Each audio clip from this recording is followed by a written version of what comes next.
Bismillahirrahmanirrahim. Assalamualaikum warahmatullahi wabarakatuh. Alhamdulillahirabbil alamin wa bihi nasta'inu ala umuri dunya waddin. Asyhadu an la ilaha illallah wahdahu la syarika lah wa asyhadu anna Muhammadan abduhu wa rasuluhu wa la nabiyya ba'dah.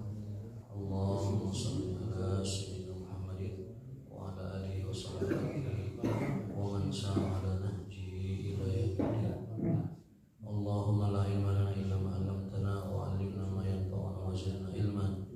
Allahumma taqabbal minna salatana wa qiyamana wa ruku'ana wa sujudana wa takhashshana wa qira'ana wa tamim taqsirana ya Allah ya Rahman ya Rahim ya Arhamar Rahimin. Bapak sekalian jamaah salat subuh yang berbahagia, alhamdulillah di pagi hari ini dengan inayah taufik Allah Subhanahu wa taala kita masih dapat menunaikan salat subuh berjamaah yang subhanallah ya, sholat berjamaah ini sangat nikmat sekali. Sampai-sampai dulu ada sebuah ungkapan dari seorang ulama, sholat berjamaah itu nikmat sekali. Andaikan para raja, para sultan tahu nikmatnya sholat berjamaah dan bahagianya berjamaah, mungkin mereka akan merebutnya dari kita meskipun dengan pedang-pedang mereka. Artinya apa? Artinya banyak orang yang punya pangkat, punya harta, punya kekuasaan, tidak memiliki ketenangan dan kebahagiaan. Ternyata kebahagiaan itu ada pada orang-orang yang menjaga sholatnya. Dengan sholat di masjid, hati itu lapang, tenang, bahagia, alhamdulillah. Dan itu adalah anugerah yang terindah yang kita miliki dalam hidup ini. Kemudian juga renungan bagi kita. Tadi saya setelah sholat merenung, alhamdulillah kita ini sudah lancar kembali beraktivitas ya. Sudah berjamaah bebas ya segala macam. Dan tadi sore ada informasi bahwa pemerintah mulai berkonsultasi dengan WHO untuk mengakhiri pandemi di Indonesia. Artinya distatuskan sebagai endemi begitu. Yang mudah-mudahan segera cepat ya, supaya tidak ada lagi hal-hal yang selama ini membuat orang khawatir. Agar apa? Agar aktivitas keumatan, dakwah dan lain sebagainya tidak lagi terhambat atau lain sebagainya. Justru yang sudah ramai abrug-abrugan itu ya konser-konser itu dan olahraga itu ya sudah semarak, yang sudah abring-abringan gitu.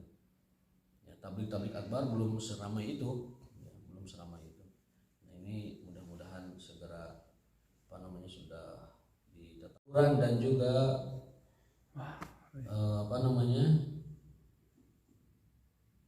peringatan Allah Ta'ala kepada orang-orang Yahudi Bani Israel, ahli kitab ya, di mana mereka di antara kebiasaannya itu adalah selalu menolak apa yang dibawa oleh Rasulullah SAW, Nabi Muhammad.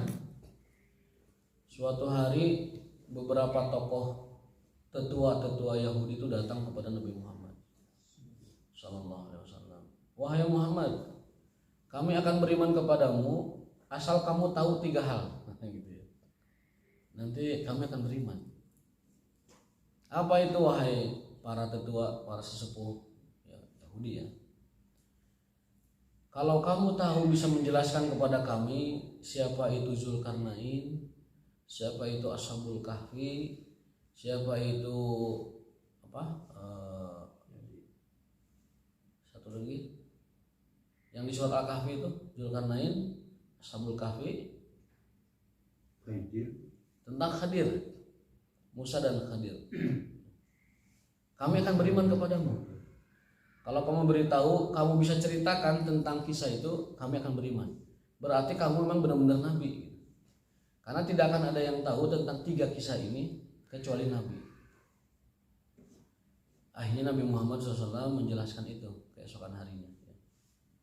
Dan ada yang menjelaskan langsung di tempat itu. Turunlah ayat-ayat Quran berkenaan dengan Ashabul Kahfi, dengan Khadir, kemudian dengan satu lagi Zulkarnain. Tetapi setelah diterangkan itu semua, orang Yahudi mengatakan, oh enggak, kami tetap enggak beriman ya. Enggak jangan. Tercios di mana tercios. Enggak jadi berimannya. Jadi sebelumnya sudah berjanji, kami akan beriman kalau kamu bisa jelaskan tentang 3 hal ini.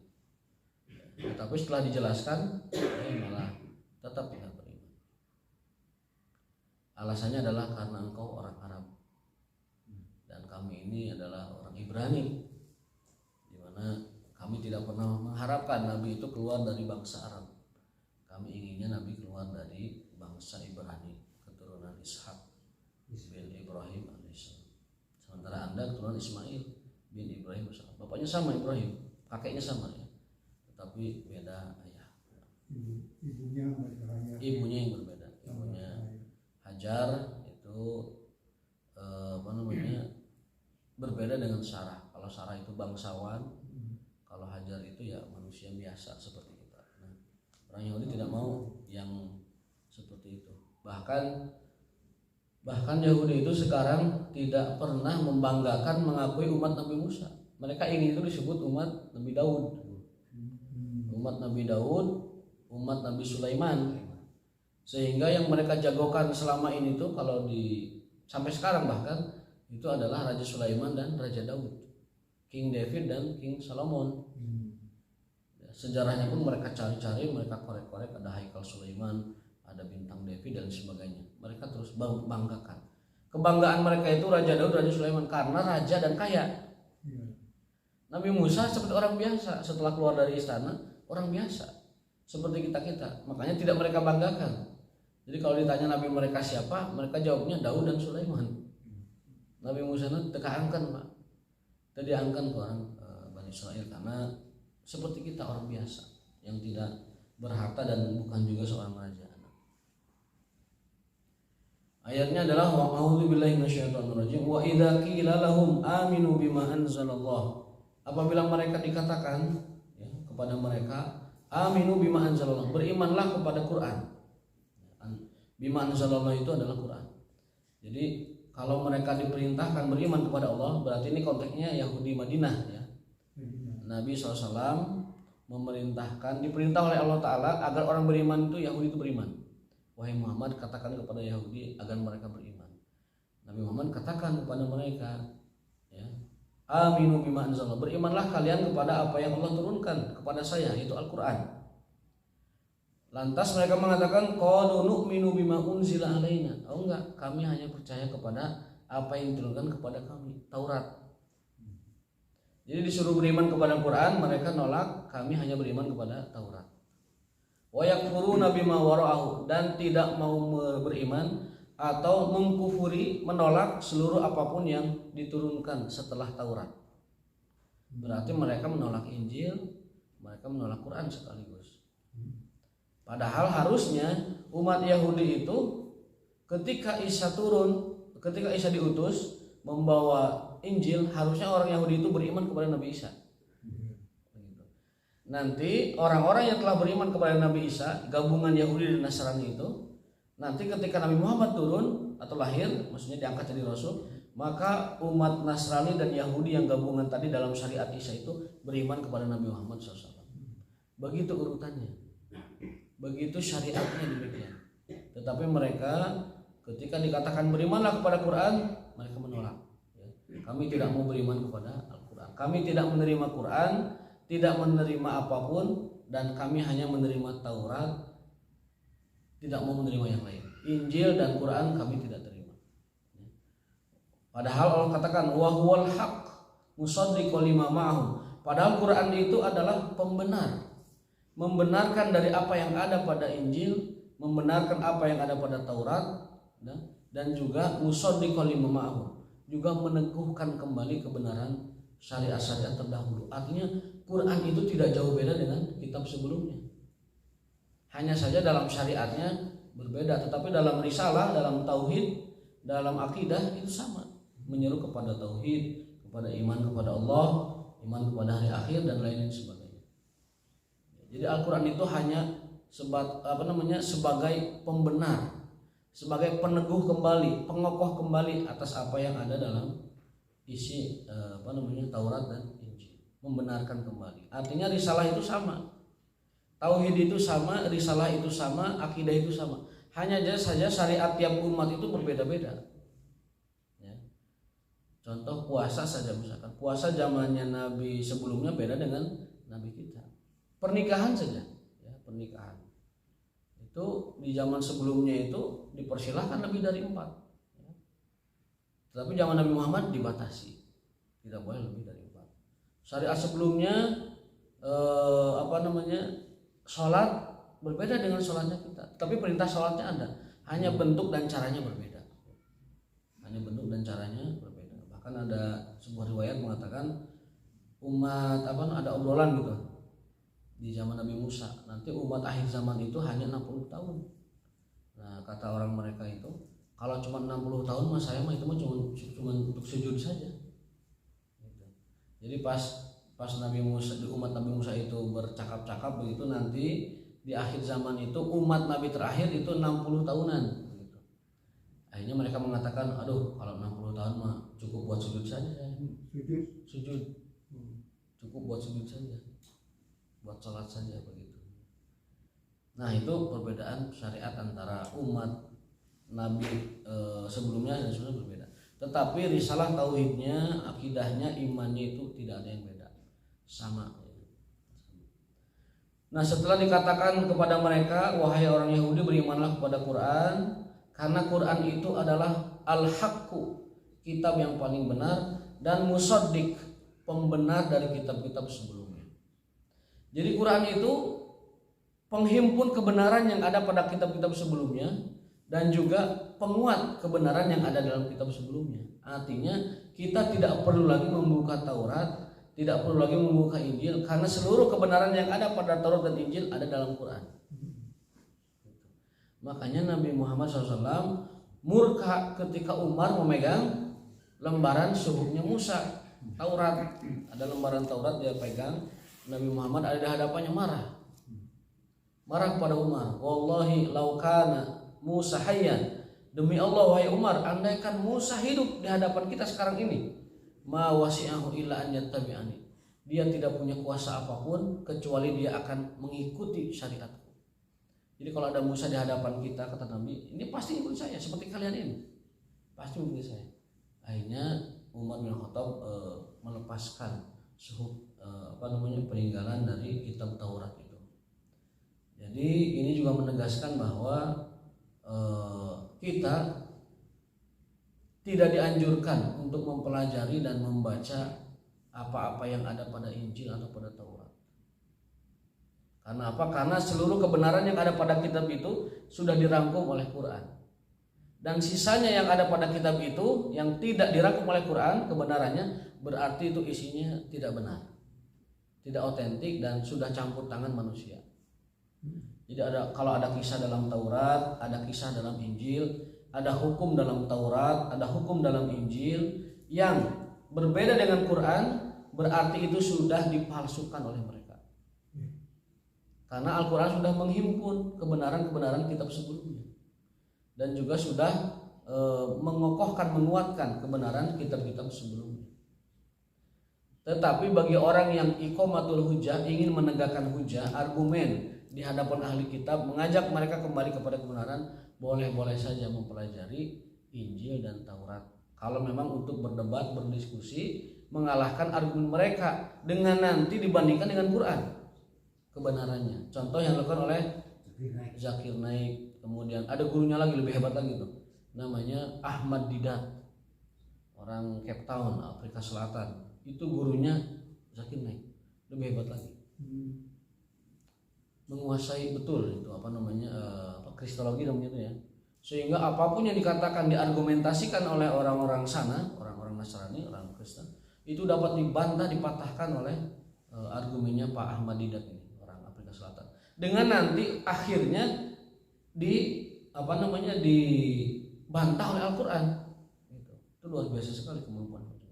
Tapi bagi kita yang awam, bukan kristolog, bukan orang yang fokus dakwah menegakkan hujah atau iqamatul hujah di hadapan ahli kitab, kita sebaiknya nggak usah atau jangan baca-baca kitab-kitab semacam itu. Karena di Al-Quran sudah terhimpun semuanya, sudah terangkum semuanya. Yang benar di kitab-kitab samawi terdahulu ada di Quran.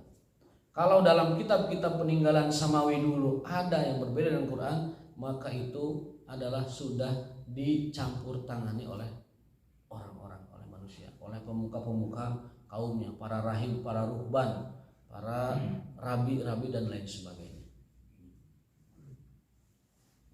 Nah setelah itu Nabi Muhammad SAW bertanya kepada orang-orang Yahudi. Meskipun kejadiannya sudah lampau dibuat ratusan tahun yang lalu, tetapi Nabi tanyakan kembali dalam bentuk pertanyaan fi'il mudhari. Orang yang belajar nahwu sharaf mengetahui ini ya. Meskipun kejadiannya telah lampau, tapi ditanyakan dengan konteks kekinian. Nabi bertanya, "Qul, katakan wahai Muhammad kepada orang Yahudi itu, falima taqtuluna anbiya Allah min qablu in kuntum mu'minin." Wahai orang Yahudi, kenapa kalian membunuh para nabi-nabi Allah? Jadi Nabi Muhammad diberi wahyu oleh Allah Ta'ala agar menanyakan kepada Yahudi kenapa mereka sering banget membunuh para nabi. Gitu. Ini digunakannya fi'il mudhari dalam bentuk kekinian, padahal sudah terjadi ratusan tahun lalu. Supaya apa? Supaya dalam tafsirnya itu supaya menghadirkan istihdor, menghadirkan kembali ya, peristiwa itu seolah ada di zaman ini. Membunuh para nabi itu mungkin jumlahnya ratusan ya? Ya banyak, ratusan. Ya jumlahnya wallah alam ya itu harus dicari dalam Bidayah wa Nihayahnya Ibnu Katsir tafsirnya dikorek kembali berapa jumlahnya. Yang jelas menggunakan bentuk jamak anbiya. Kalau nabi itu satu, kalau anbiya itu banyak. Jadi Allah memerintahkan Nabi Muhammad, "Hai Muhammad, katakan kepada orang Yahudi itu, tanyakan, falima taqtuluna anbiya Allah. Kenapa kalian sering banget, suka banget membunuh para nabi? Min qablu, pada masa lalu. In kuntum mu'minin, jika kalian memang orang-orang beriman." Jadi orang Yahudi kan ngakunya beriman. Kalau kalian beriman, kenapa kalian bunuh para nabi kalian? Begitu, itu apa maksudnya? Kalau kalian beriman, kenapa kalian sampai tega membunuh nabi-nabi kalian? Jadi mun ayeuna di Palestina misalkan anak-anak kecil atau orang biasa ditembaknya, itu mah belum seberapa dibanding dengan kelakuan nenek moyangnya yang gemar dan hobi membunuh para nabi begitu. Artinya nabi aja dibunuh, apalagi orang biasa. Kekasih Allah, Rasulullah, utusan Allah saja mereka musnahkan ya, mereka bunuh, apalagi selain para nabi dan para rasul. Dari sisi itu kita tidak merasa aneh ya, tidak merasa aneh dengan kelakuan yang demikian. In kuntum mu'minin, jika kalian bertakwa. Dalam surat sekitar juz 5 ke atas tuh, kalau nggak salah ya, ada sebuah ayat ketika kita berdakwah kepada ahli kitab, perintahnya adalah qul ta'alau nad'u ila kalimatin sawa bainana wa bainakum. Jadi makanya Pak, dakwah kepada ahli kitab mah, kepada Yahudi dan Nasrani, dakwahnya itu ta'alau ila kalimatin sawa. Mari kita kembali kepada kalimat yang sawa, kalimat yang lurus, yang dalam hal itu ada titik persamaan di antara kita. Jadi Yahudi mah, Nasrani, kita mendakwahi mereka itu kembali kepada kebenaran yang dulu pernah mereka yakini. Gitu. Berbeda dengan berdakwah kepada musyrik. Kalau musyrik itu misalkan Buddha, Hindu dan lain sebagainya, itu kategorinya bukan ahli kitab. Kafir tapi bukan ahli kitab. Kalau Yahudi Nasrani itu kafir dan ahli kitab. Kepada ahli kitab, konteks dakwahnya itu yang diperintahkan adalah ta'alau ila kalimatin sawa. Marilah kita menuju kalimatin sawa. Kalimat yang dulu pernah kita sepakati. Kalimat yang dulu pernah kita sama ada di dalamnya. Yaitu apa? Ibadatullah wa ijtinabu syirki. Menyembah Allah, hanya menyembah Allah dan meninggalkan kemusyrikan. Menyembah hanya kepada Allah dan tidak melakukan kemusyrikan. Itulah kalimat sawa. Keyakinan yang sama yang dulu pernah mereka yakini sebelumnya. Yang berseiring berjalannya waktu mereka ingkar kepada kalimat tauhid itu. Jadi dalam hal ini dapat kita tarik faidah bahwa mendakwahi Yahudi, mendakwahi Nasrani, temanya adalah ajak mereka kepada keyakinan yang dulu pernah sama kita yakini, bahwa Tuhan itu Allah dan para nabi, para rasul itu ya hamba Allah, serta meninggalkan kemusyrikan. Orang Yahudi kan tergelincirnya mengangkat Uzair sebagai anak Allah. Waqalat Yahudu Uzair ibnullah. Kalau Nasrani waqalat Nasara itu Al-Masih ibnullah. Orang Nasrani tergelincirnya mengatakan bahwa Isa itu putra Allah. Orang Yahudi mengatakan Uzair itu putra Allah. Nah, mendakwahi mereka ajak kembali kepada keyakinan sebelumnya. Itu bahwa Tuhan kita itu Allah. Kemudian para nabi, para rasul itu adalah hamba dan utusan Allah. Nah, itu dakwahnya semacam itu. Berbeda dengan kepada umat selainnya. Maka dari itu, karena orang Yahudi, orang Nasrani ini punya keistimewaan sebagai tanda kutip mantan orang beriman, gitu ya. Mantan orang beriman, maka ada hukum khusus dua, yaitu yas'alunaka madza uhilla. Para sahabat datang kepada Nabi, wahai Rasulullah, kita ini kan berbaur nih dengan orang Yahudi Nasrani di Madinah, dan kita menaklukkan Romawi, menaklukkan Persia. Itu kan Romawi itu kan ahli kitab. Apa yang boleh bagi kita dari mereka? Itu kan ayat surat Al-Maidah kan. Rasul turunlah ayat yang dihalalkan untuk kalian dari ahli kitab, bangsa Nasrani, bangsa Yahudi dua hal. Satu, menikahi gadis-gadis mereka yang baik, wanita maksudnya. Yang kedua, memakan daging sembelihan mereka. Dengan kekufuran mereka, dengan kekafiran mereka yang masih terus berlangsung, tetapi Allah kecualikan dua hukum bagi kita orang Islam dari mereka. Satu, boleh menikahi wanita-wanitanya asal baik, muhsanat ghairu musafihin, orang wanita baik yang muhsanat ghairu musafihat, yang tidak melakukan perbuatan keji ya. Dan yang kedua adalah daging sembelihannya boleh dimakan. Itu dua hukum saja. Artinya tidak boleh lagi ada yang mengatakan ahli kitabnya beda zaman Nabi zaman sama. Ahli kitab di zaman Nabi turun ayat itu sama, sudah trinitas, sudah melakukan hal-hal yang sekarang sama mereka lakukan. Artinya tidak ada perubahan dalam ibadah dan juga syariat orang-orang ahli kitab di zaman Nabi zaman sekarang. Artinya sama. Kesimpulannya, dua hukum itu Allah khususkan bagi orang beriman, orang Islam, terkait dengan orang-orang Yahudi dan Nasrani yang kita katakan dalam bahasa kita mantan orang beriman. Jadi ex orang beriman begitu ya. Ex mukminin ya. Ex mukminin. Di hukumnya dia ada kebolehan. Lantas setelah itu, walaqad ja'akum Musa bil bayyinati tsumma takhadtumul ijla min ba'dihi wa antum zalimun. Nabi SAW menegur orang Yahudi. Ya. Walaqad ja'akum Musa, hai orang Yahudi, bukankah telah datang kepada kalian Nabi Musa bil bayyinat, dengan bukti-bukti, ayat-ayat, dengan mukjizat-mukjizat. Kan sudah datang Nabi kepada kalian, Nabi Musa alaihissalam. Summa takhadtumul ijla, tetapi kalian malah menjadikan ijla, sapi, lembu ya, sebagai sesembahan mimba'dihi, setelah Nabi Musa mengajak kepada tauhid. Wa antum zalimun, dan kalian sungguh telah berbuat zalim yang besar. Jadi Nabi Muhammad berdasarkan wahyu Allah dapat menegur orang Yahudi tentang kasus ratusan tahun sebelumnya. Wahai orang-orang Yahudi, bukankah Allah telah mengutus Nabi Musa kepada kalian, dan kalian ingkari Musa alaihissalam dengan cara kalian mengangkat atau menjadikan lembu, sapi buatan Samiri sebagai sesembahan kalian. Kalian telah benar-benar berbuat zalim kepada diri kalian dan juga kepada keturunan-keturunan kalian. Jadi itu teguran Rasulullah kepada orang-orang Yahudi. Beberapa faidah dari ayat yang tadi kita bahas adalah yang pertama, masyru'iyatu taubihi ahlil jaraim ala jaraimihim idza azharu. Kita boleh mencela, boleh ngaku goreng bahasa orang nama. Ahlul jaraim, para pelaku kriminalitas, pelaku maksiat, pelaku kekufuran, ala jaraimihim idza azharuha, apabila mereka menampakkannya. Artinya ahli maksiat, orang-orang fasik, orang munafik, orang kafir apabila mereka dengan terang-terangan menunjukkan kekufurannya, pengingkarannya kepada Allah, maka kita boleh mencelanya juga secara terang-terangan. Masyru'iyatu taubihi ahlil jarimah au jaraim ala jaraimihim idza azharuha.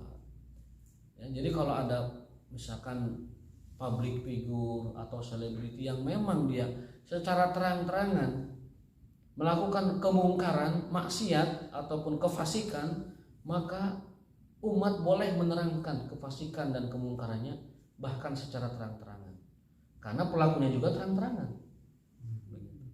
Tetapi kalau maksiat-maksiat yang tidak terlihat, maka kita diharamkan mengorek-ngoreknya. Tidak boleh. Tidak boleh mengorek, mencari-cari berita. Pernah kan ada kejadian Umar bin Khattab itu mendobrak lah, semacam ngelabrak sebuah rumah yang diduga ada minuman keras. Ternyata setelah di rumahnya dimasuki begitulah, si sang pemilik rumah ini protes, kami akan tuntut Anda dengan menerobos rumah tanpa izin. Gitu. Akhirnya nggak jadi. Jadi penegakan hukum khamr nggak jadi, karena nggak boleh orang yang minum khamr di rumah masing-masing digeruduk, nggak boleh. Karena itu sudah rumah itu, pagar rumah itu adalah aurat. Pagar rumah itu aurat, tidak boleh dimasuki kecuali dengan izin sahibnya, izin sahibul bait, izin pemilik rumahnya. Umar bin Khattab hampir dituntut gara-gara diduga ada orang minum miras di rumahnya, tuak lah semacam arak begitu. Ketika melabrak rumah malah mau dituntut, saya akan tuntut Anda karena menerobos rumah saya. Dan rumah itu adalah aurat yang tidak boleh dilanggar oleh siapapun. Tidak boleh masuk rumah dengan alasan kali dalamnya ada maksiat. Jadi maksiat yang tersembunyi di balik-balik dinding rumah itu bukan urusan ulil amri, bukan urusan kita. Tapi kalau maksiat sudah nampak, sudah muzaharah, sudah izhar, maka kita diperbolehkan untuk mengutuk, mengecam, mencela, mencemooh kemaksiatan yang mereka lakukan oleh tokohnya ataupun oleh orang-orangnya. Kalau maksiat itu sudah nampak, kalau kriminalitasnya nampak, kalau kefasikannya nampak, maka sampaikan itu juga secara terang-terangan. Misalkan dikaitkan sama bulan Ramadan, warung-warung pada buka gitu ya. Iya. Kemudian digerebek. Nah, itu bisa dikaitkan sama itu enggak? Nah, yang dimaksud di sini itu menjelaskan keburukannya, menjelaskan keburukannya. Artinya kalau misalkan ada fenomena kayak tadi itu, warung makan buka di bulan Ramadan, maka seorang dai, seorang penceramah boleh membahas itu di atas mimbar, itu maksudnya. Boleh menjelaskan di hadapan masyarakat tentang keburukan pelaku-pelaku yang melakukan tadi, menyediakan makan buat orang puasa di bulan Ramadan. Tetapi kalau menggerebeknya itu nggak boleh. Dalam Islam itu yang namanya nahi munkar tidak boleh menimbulkan kemungkaran yang lebih besar. Ingkarul munkar tidak boleh, la yajuz an ya'tiya bil munkaril akbar. Nahi munkar dalam Islam tidak boleh menyebabkan kemungkaran lebih besar. Artinya kalau kita melihat warung-warung semacam itu tidak boleh digerebek langsung, tapi datang kepada petugas, kepada pemerintah, kepada polisi lah. Pak, mohon maaf, itu ada warung-warung nasi buka di bulan Ramadan dan saya yakin itu bukan menyediakan untuk para musafir, tapi untuk orang-orang yang di situ yang nongkrong, preman gitu. Tolong tertibkan Pak, itu mengganggu ketertiban bulan Ramadan atau mengganggu ketertiban umat beragama di bulan Ramadan. Nanti polisi yang menindaknya. Kalau kita ikut dengan polisi tidak apa-apa, tapi yang menindaknya adalah yang berwenang, kalau biarkan, polisi. Ya? Sama polisi biarkan ada maksiat. Nah, kalau dibiarkan kewajiban kita sudah selesai. Boleh. Kewajiban itu selesai. Jadi kata Nabi SAW, kalau kamu melihat kemungkaran di masyarakat, kamu sampaikan itu kepada yang berwenang. Kalau mereka menerima, falillahilham, maka alhamdulillah. Kalau mereka menolak, kata Nabi, faqad adaita ma'ali, tapi kamu telah melaksanakan tugas yang sudah kamu harusnya laksanakan. Jadi Nabi semacam memberi solusi begitu. Kalau kamu sudah laporkan kemaksiatan itu kepada pemerintah, mereka menerima, alhamdulillah. Kalau mereka tidak menerima, kamu sudah melaksanakan tugasmu dengan baik, menyampaikan kepada pemerintah. Jadi kalau itu FPI salah dong. Kita tidak mengatakan salah karena FPI juga ada prosedurnya. Pakai prosedur lama itu. Melapor dulu, mensurvei dulu, melapor dulu, kemudian berkoordinasi dengan pemerintahan setempat. Lalu setelah itu nanti mereka meminta petugas untuk menertibkan hal-hal semacam itu. Nah, bedanya itu karena setelah mereka itu tidak mendapatkan apa yang mereka inginkan, yaitu menutup langsung seperti itu, mereka bertindak sendiri. Nah, hal semacam itu yang menurut saya itu nahyul munkar yang berpotensi menyebabkan kemungkaran lebih besar. Ditegur saja, bahwa Pak ini jangan buka di bulan Ramadan karena orang-orang pada punya kesempatan untuk makan di sini. Tapi ngobrak-abriknya dan merusak itu nggak boleh. Menegur sebagai bagian dari amar ma'ruf boleh, karena menegur itu kan pertama tidak melanggar hukum, dan yang kedua adalah bukan sebuah kesalahan. Jadi bagi kita yang ingin menutup tempat itu boleh hanya sebatas menegur mereka dengan lisan. Katakan kepada pemilik warung, Pak, mohon maaf, mohon ditutup warungnya karena ini mengganggu ketertiban bulan Ramadan. Udah semacam itu. Atau kalau ingin menutupnya secara fisik harus dengan polisi. Tidak boleh tiba-tiba kita bawa orang-orang, apalagi bawa sesuatu begitu, kemudian menghancurkan warung itu, menutup paksa warung itu bukan wewenang kita. Wewenang kita itu adalah amar ma'ruf nahi munkar dengan lisan. Sampaikan kepada pemilik warung baik-baik, Pak, mohon ditutup warung. Pasti ditutup, Pak. Pasti itu. Kalau kita sudah bawa orang nih, sudah orang mengikuti kita dari masyarakat sudah datang ke warung itu, minta warung tutup, pasti tutup. Pasti nggak mungkin si pemilik warung itu ngeyel, tetap buka. Kalau ini sih hiburan malam misalkan judi, itu petugas yang menutupnya. Kita menyampaikan kepada mereka bahwa di sana ada tempat yang diduga kuat merupakan sarangnya maksiat. Masyarakat datang melapor kepada yang berwenang, mohon ditutup itu, Pak. Nanti polisi berkoordinasi dengan tokoh masyarakat, kemudian membereskan hal itu. Pokoknya tindakan fisik itu hanya dibenarkan bagi orang yang punya kewenangan. Itulah arti hadis, man ra'a minkum munkaran falyughayyirhu biyadihi fa illam yastati fa bilisanihi fa illam yastati fa biqalbi. Kalau kalian melihat kemungkaran, maka pertama rubahlah dengan tanganmu. Para ulama sepakat arti tangan itu adalah as-sultah, otoritas. Yang bisa merubah kemungkaran dengan fisik, dengan tangan, dengan kekuatan, dengan pentungan adalah as-sultah. Sultah itu sultan. Sultan itu adalah yang punya otoritas. Ya. Fa illam yastati, kalau tidak sanggup, kita tidak punya sultahnya, tidak punya otoritas, tidak punya kewenangan, fa bilisani, maka dengan lisan. Kalau lisan juga nggak bisa, minimal dengan fa biqalbihi, dengan hati kita. Wadzalika ad'aful iman, dan itu adalah selemah-lemahnya keimanan. Artinya kata biyadihi dengan tangannya itu bukan berarti yang buka warung bulan Ramadan biyadihi dipukul, bukan. Arti biyadihi itu tidak ada satupun ulama mengartikan biyadihi itu rubahlah dengan tangan kita, maksudnya dengan fisik, tidak ada. Maksud biyadihi itu ulama sepakat itu artinya adalah kekuasaan.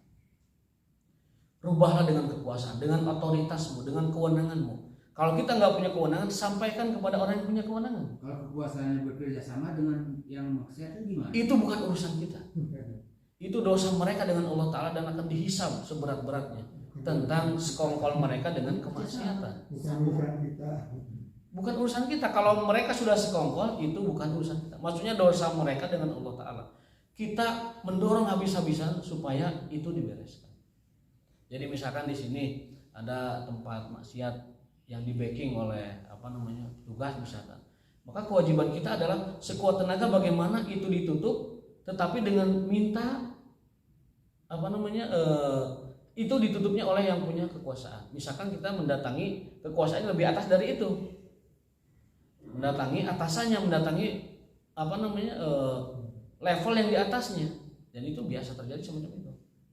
Saya pernah ada sebuah cerita. Ketika sebuah tempat misalkan sulit ditutup, itu yang bersangkutan itu masyarakat mengadunya ke level atasnya. Jadi kalau dia pangkatnya A, ngadulah ke pangkat yang min A gitu ya, lebih atas kata A plus ya. Atasannya. Pangkatnya A ngadu ke yang A plus. Kalau kantornya misalkan level kecamatan, ngadu kepada level yang di atasnya kota atau kabupaten. Itu selesai. Saya pengalaman karena di Imarat itu ada murid kami yang aparat yang pangkatnya cukup tinggi gitu.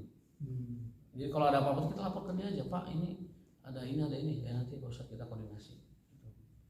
Ada fenomena apa misalkan di jalan masih ada ngagupayan ungi-ungi gitu, dikontak saja orang yang bisa membereskan itu. Dan, Pak tolong ini kami melihat gini-gini, nanti ya siap Pak Ustadz, koordinasi dengan yang lain. Nah itu hal semacam itu yang dianjurkan oleh Islam untuk membereskan maksiat. Jadi dalil man ra'a minkum munkaran falyughayyirhu biyadi. Kalau kalian melihat kemungkaran maka rubahlah dengan tangan kalian. Bukan mukulin orang sembarangan, bukan nutup atau bukan ngobrak-abrik tempat orang sembarangan, tetapi dengan kekuasaan. Apa tujuannya? Biar tertib, biar tidak ada jatuh korban, biar tidak ada kemungkaran lebih besar dari itu. Sekarang aja gini, mohon maaf, kalau kumpulan orang ataupun anggota laskar lah kemudian menutup tempat hiburan dengan paksa tanpa koordinasi dengan aparat, tiba-tiba di sana ada kekuatan lain, preman atau bandit misalkan, ribut, jatuh korban itu lebih besar madaratnya daripada hanya tempat maksiat itu. Karena nyawa setiap muslim siapapun dia asal dia muslim lebih berharga ketimbang maksiat yang terjadi di tempat itu. Begitu.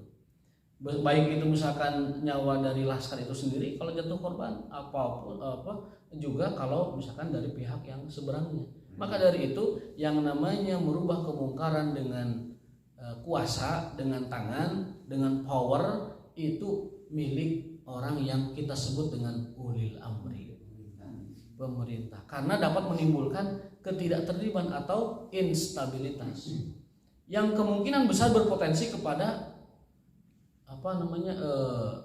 korban yang lebih besar dari kemaksiatan itu sendiri. Begitu ya. Yang repot mah hakim, pengacara sama jaksa sekongkol. Wah itu mah udah dosanya udah. Kita mah diazab langsung sekali. Di negeri dia. Jika nama kanarakan kita tanpa hisab itu. Negeri dia. Iya. Iya itu Pratap Singh ya. Pratap Singh sama siapa tuh Inspektur Vijay Ladu Singh ya. Ada di sana. Di sini mah nggak ada. Ya. Itu kenapa Islam mengatur itu demi ketertiban supaya tidak ada hal-hal yang menimbulkan kemungkaran yang lebih besar, dan itu jelas ya. Tadi saya sudah ceritakan kisahnya Umar, itu sangat jelas ya. Kalau ada 3 orang menutup warung paksa, tiba-tiba tukang warung ngambil golok dari dalam warungnya, terus ada korban kan bahaya. Beda kalau kita misalkan lapor ke petugas masa orangnya bisa nyarekan tukang warung, mang tutup eta dayang apa sama tutup bukan gitu, tutup warung itu. Tapi alhamdulillah kalau orang itu punya Islam dalam dirinya, meskipun dia maksiat membuka warung makan di bulan Ramadan, kalau dia orang Islam ditegur ini bulan puasa pasti nggak getar Pak. Oh mau turun Pak tutup. Pasti. Meskipun besok nakal lagi karena mungkin ekonomi, nakal lagi. Tapi kalau ditegur langsung, Pak ini bulan Ramadan, takutlah sama Allah, itu pasti ditutup. Tidak mungkin dia melawan kebenaran yang hatinya aja nggak bisa menolak itu. Kemudian hikmah yang kedua, jur'atul yahud ala qatil anbiya wal muslihin minan nas. Keberanian orang Yahudi, keberanian yang negatif maksudnya, keberanian orang Yahudi dalam hal membunuh para nabi dan para muslihin, orang-orang yang berdakwah kepada mereka. Jadi ternyata orang Yahudi itu tidak cukup hanya membunuh para nabi, bahkan para orang-orang soleh yang berusaha menegur mereka dibunuh juga. Jadi kalau ada orang mengajak kepada kebaikan, kepada nasihat, orang Yahudi nggak suka, itu dibunuh, baik nabi ataupun bukan nabi. Nah, kemudian yang ketiga, wujubu akhdhi umuri syar'i bil hazmi wal azmi wal quwwah. Dalam urusan syariat kita harus tegas. Bil hazmi dengan apa? Kalau di sini hazmi itu tali yang kuat. Wal azmi dengan kesungguhan azam yang kuat, wal quwwah dan juga powerful. Kalau kita menjaga syariat, menegakkan syariat, maka harus dengan kuat, dengan erat, dengan penuh kekuatan, powerful, agar agama ini terpelihara dan terjaga.